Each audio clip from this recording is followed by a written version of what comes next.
గురుగారు, కన్యా రాశి వారికి ఈ ఆగస్టు మాసం అంతా ఎలా ఉండబోతోంది?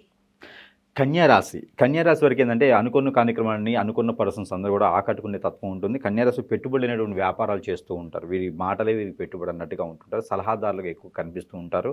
అలానే ఈ ఆగస్టు మాసం 2026 సంవత్సరం అయితే కనుక అనుకున్నది సాధించడానికి ప్రయత్నం అయితే చేస్తూ ఉంటారు. కానీ ప్రయత్నపూర్వకంగా శత్రువులు కూడా పెరుగుతూ ఉంటారు.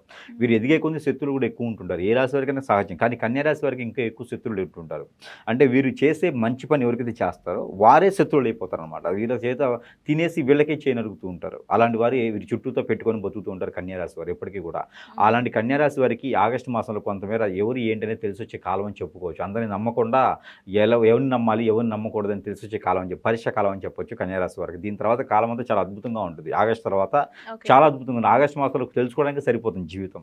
అలాంటి వీరిపైన నరదిష్టి నరకోశాలు కొంచెం ఎక్కువ కనిపిస్తూ ఉన్నాయి. కాబట్టి ఏ రంగంలో ఉన్నవారు ఆ రంగంలో చేసుకుంటే బాగుంటుంది. కొత్త రంగాలు అయితే మారొద్దు. ఎవరి మాటలు వినేసి వేరే జాబ్ ఉందన్నా, వేరే అప్రోచ్మెంట్ ఉన్నా, వేరే ఆఫర్ ఉందన్నా కూడా నమ్మేసి బయటికి వెళ్ళామంటే మాత్రం ఖచ్చితంగా ఇబ్బంది పడతాం, భంగపడతాం, బాధపడతాం, రోడ్డు మీద పడిపోతాం. కాబట్టి చాలా జాగ్రత్తగా ఉంటూ ఉండాలి.